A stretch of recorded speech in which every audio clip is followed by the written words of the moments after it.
So guys, जैसा कि 74 number का जो क्वेश्चन था उसमें आप लोग डाउट बता रहे हैं कि इसमें कोई आंसर और हो सकता है। तो चलिए इस क्वेश्चन को हम देखते हैं कि आखिर किस तरीके से ये क्वेश्चन होता। देखिए यहाँ पर आपको बोला गया है कि जब एक व्यक्ति ऑफिस में जाता है तो किस स्पीड से जाता है। वो जाता है, बोलता है 60 किलोमीटर प्रति घंटे की स्पीड से वो जाता है।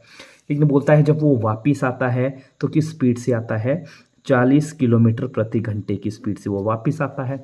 और आने और जाने में जो वो टाइम लेता है, कितना टाइम लेता है, 5 घंटे का वो समय लेता है। ठीक है, तो आपसे पूछा गया था तो आपको बताना क्या था, बताना आपको था कि जो डिस्टेंस है वो कितना डिस्टेंस वो ट्रैवल करता है इस जर्नी में। तो बहुत सारे लोगों को यहाँ पर डाउट था, तो सारा डाउट हम यहाँ पर क्लियर करेंगे। अब देखिए दोस्तों, हमसे पूछा गया है डिस्टेंस, तो डिस्टेंस का फॉर्मूला तो आपको पता ही होगा। डिस्टेंस का फॉर्मूला क्या होता है, स्पीड इनटू टाइम होता है कि नहीं होता है। ठीक है, यहाँ पर अगर हम बात करें, मुझे निकालना क्या है, डिस्टेंस। तो अगर मैं लेट करके डिस्टेंस मान लूँ, मैं बोलता हूँ लेट डिस्टेंस कितना मान लिया मैंने, एक्स मान लिया, कोई दिक्कत तो नहीं होगी इसमें।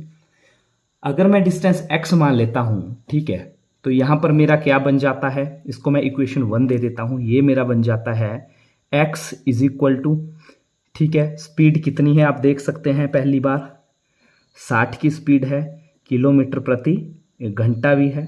ठीक है, और टाइम क्या है, इसको मैं टाइम मान लेता हूँ t1। ठीक है, तो यहाँ पर अगर मैं बात करूँ तो मेरे पास क्या आ जाएगा, जो टाइम आ जाएगा वो कितना आ जाएगा, t1 is equal to x upon 60। कोई दिक्कत इसमें, कोई भी दिक्कत नहीं है। मैंने क्या किया, टाइम वहीं रहने दिया। ठीक है, स्पीड को मैं इस साइड ले आया तो टाइम मेरे पास आ गया, कितना आ गया, x अपॉन 60। सेम कार्रवाई मैं टाइम 2 पे करूं।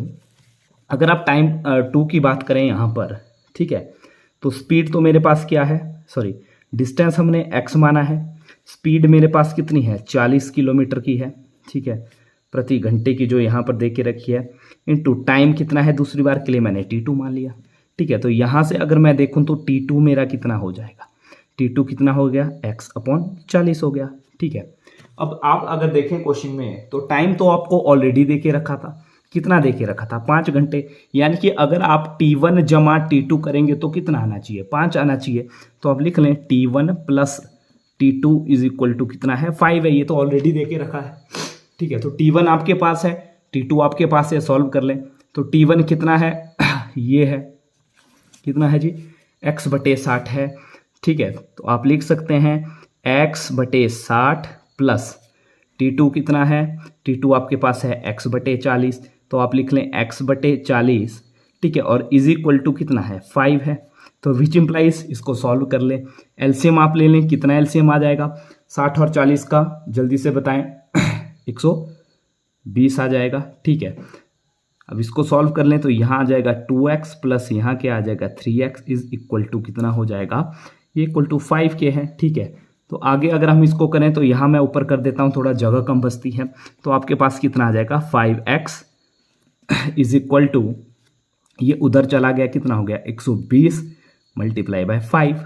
तो x की वैल्यू कितनी होगी, 120 मल्टीप्लाई बाय 5 बटे कितना 5, कट गया, तो x कितना आ गया 120, और x हमने क्या माना था, डिस्टेंस। यानी कि इसका जो आंसर है वो जो हमने किया है बिल्कुल सही किया है। ठीक है, वहाँ हमने फॉर्मूला लगाया था, ठीक है, जिस वजह से आपको थोड़ा सा कन्फ्यूजन था। लेकिन अगर हम बेसिक की बात करें तो ये आंसर कुछ इस तरीके से रहता, और जो हमने किया था बिल्कुल सही किया था। थैंक यू, आई होप आप समझ चुके होंगे।